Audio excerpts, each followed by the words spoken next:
Praise the Lord. Good morning. നല്ല ഒരു പ്രഭാതത്തിനായി സ്തോത്രം. ഈ പ്രഭാതത്തിൽ കർത്താവിൻ്റെ തിരുപാദപീഠത്തിൽ നമുക്കൊരുമിച്ച് അണയുവാൻ കർത്താവ് നൽകിത്തന്ന നല്ല അവസരത്തിനായി സ്തോത്രം. കൊടുങ്കാറ്റുണ്ടി വനദേശത്ത് പ്രിയനെ എന്നെ വിടല്ലേ എന്ന് പാട്ടുകാരൻ പാടുമ്പോൾ അടുത്ത വരി കൊതിയോടെ ഞാൻ അങ്ങയുടെ അടുക്കലേക്ക് എത്തുവാൻ ആഗ്രഹിക്കുന്നു എന്ന പദമാണ്. ഇവിടെ ഒരുപാട് പേർ കൊടുങ്കാറ്റ് കൊണ്ടും ഈ ലോകത്തിൻ്റെ പെയ്മാരി കൊണ്ടും ലോകത്തിൽ ചീറിയടിക്കുന്ന ഉഷ്ണക്കാറ്റുകൊണ്ടും പലരും വാടി തളർന്നു പോകുമ്പോൾ നമ്മളെ വാടാതെ സൂക്ഷിച്ച ദൈവത്തിൻ്റെ പ്രവൃത്തികൾക്കായി നമുക്ക് ദൈവത്തെ സ്തുതിക്കാം. ഈ പ്രഭാതം എല്ലാവർക്കും അനുഗ്രഹപൂർണമായി തീരട്ടെ എന്ന് ഞാൻ ആത്മാർത്ഥമായി പ്രാർത്ഥിക്കുകയാണ്. ഇന്നത്തെ പ്രഭാത ചിന്തയ്ക്കായി ഞാൻ തിരഞ്ഞെടുത്തിരിക്കുന്ന ഒരു ശീർഷകമുണ്ട്. നിങ്ങൾ വേദപുസ്തകത്തിൽ വായിച്ചിട്ടുള്ള ഒരു ശീർഷകമാണ്.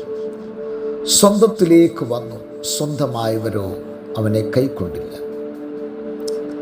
പിതാവിൻ്റെ ഇഷ്ടം നിവർത്തിക്കുവാൻ ഈ ലോകത്തിലേക്ക് അവതരിപ്പിക്കപ്പെട്ട ക്രിസ്തു എവിടെയാ പിറന്നത്? നമുക്കറിയാം, തൻ്റെ സ്വജനത്തിൻ്റെ നടുവിലാണ്.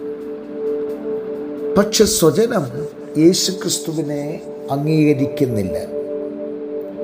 യേശുക്രിസ്തുവിനെ അവർ ചാട്ടവാറ് കൊണ്ട് അടിച്ചു. യേശുക്രിസ്തുവിൻ്റെ കന്നത്ത് അവരടിച്ചു, മുഖത്ത് തുപ്പി, മുഖത്തെ രോമമെല്ലാം അവർ വലിച്ചു പറിച്ചു. എന്നു വേണ്ട കൊടിയ ഒരു യാതനയുടെ ഒരു തേരോട്ടമായിരുന്നു ക്രിസ്തുവിൻ്റെ അവസാന നാളുകൾ എന്ന് പറയുന്നത്. എന്നാൽ ക്രിസ്തുവിന് ഈ കാര്യത്തിൽ ഒന്നും യാതൊരുവിധമായ ഭയവുമില്ലായിരുന്നു. കാരണം യേശുവിനറിയാം യേശുവിനെ അയച്ച ഒരുവനുണ്ട് എന്നുള്ളത്. നമ്മൾ പലപ്പോഴും വിഷണ്ണരായി മാറുവാനുള്ള കാരണം നമ്മളെ ആരാ വിളിച്ചത് എന്ന് നമുക്കൊരു ബോധ്യമില്ലാത്തതുകൊണ്ട്. എന്നാൽ ഈ പ്രഭാതത്തിൽ പറയട്ടെ, സ്വന്തത്തിലേക്ക് വന്ന യേശുവിനെ പോലും യഹൂദ പരീശന്മാർ സ്വന്തമെന്ന് കരുതാതെ ഒരന്യനെ പോലെ കരുതുകയും ആട്ടിപ്പായിക്കുകയും ഒക്കെ ചെയ്യുമ്പോൾ നമ്മുടെ ഹൃദയം നന്ദിയാൽ നിറയുവാൻ വകയുണ്ട്. കാരണം നമ്മുടെ വാഴ്ത്തപ്പെട്ട കർത്താവാകുന്ന യേശുക്രിസ്തു ഇതെല്ലാം സഹിച്ചത് നമ്മുടെയൊക്കെ ജീവിതത്തിൻ്റെ സുഖലോലുപതയ്ക്ക് വേണ്ടിയിട്ടാണ്.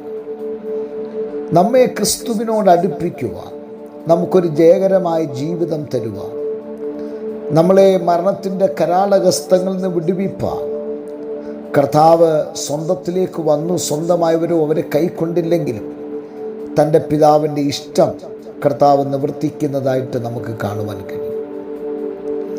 ഈ പ്രഭാതത്തിൽ ഞാൻ നിങ്ങളുമായി കൈമാറുവാൻ ആഗ്രഹിക്കുന്ന സന്ദേശം, ദൂത്. ഒരുപക്ഷെ സമൂഹത്തിൻ്റെ നടുവിൽ നീ തഴയപ്പെട്ടവനായിരിക്കാം. ആരും നിന്നെ കാണുന്നില്ലായിരിക്കാം.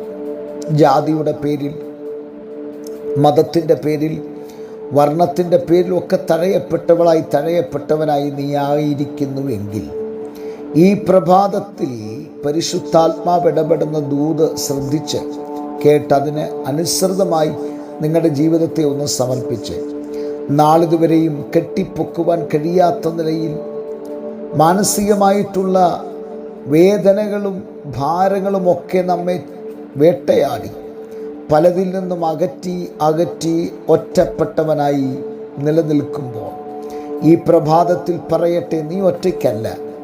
യേശുവിനെ സ്വന്തക്കാരെല്ലാം തഴഞ്ഞുവെങ്കിലും ആ യേശു നമ്മെ തഴയുന്ന യേശുവല്ല. ആ യേശുവിൻ്റെ വലങ്കരത്തിൽ നമ്മളെ ഒന്ന് സമർപ്പിക്കാമോ? ആരെല്ലാം നമുക്ക് പ്രതികൂലമായി നിന്നാലും നമ്മുടെ കർത്താവ് നമ്മളൊക്കെ അനുകൂലമാണ് പ്രിയരെ. ആകയാൽ ഈ പ്രഭാതത്തിൽ ദൈവകരങ്ങളിലേക്ക് നമ്മളെ സമർപ്പിക്കാം. ദൈവം അനുകൂലമായി എഴുന്നേറ്റാൽ, ദൈവത്തിൻ്റെ കരം നമുക്ക് വേണ്ടി ഒന്ന് ചലിച്ചാൽ, ദൈവം നമുക്ക് വേണ്ടി ഒന്ന് പ്രവർത്തിച്ചാൽ അത് ധാരാളമാണ്. അതുകൊണ്ട് ഈ പ്രഭാതത്തിൽ ക്രിസ്തുവിൻ്റെ കരങ്ങളിലേക്ക് നമ്മളെ സമർപ്പിക്കാം.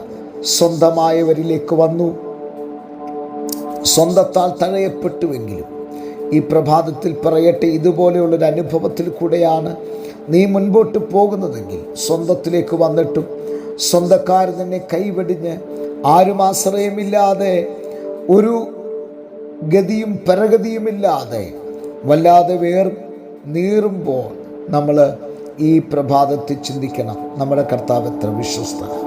കണ്ണുകളെ അടയ്ക്കാൻ പ്രാർത്ഥിക്കാം. നല്ല ദൈവമേ, സ്വർഗസ്ഥ പിതാവേ, ജനത്തെ അനുഗ്രഹിച്ച് പ്രാർത്ഥിക്കും, വലിയ അനുഗ്രഹമാക്കി തീർക്കണം. യേശു ക്രിസ്തുവിൻ നാമത്തിൽ തന്നെ ആമേൻ. എല്ലാവർക്കും നല്ലൊരു പ്രഭാതം നേരുന്നു. ക്രിസ്തുവിൽ നിങ്ങളുടെ പ്രിയ സഹോദരൻ പാസ്റ്റർ ജോസ് ആമുവേ.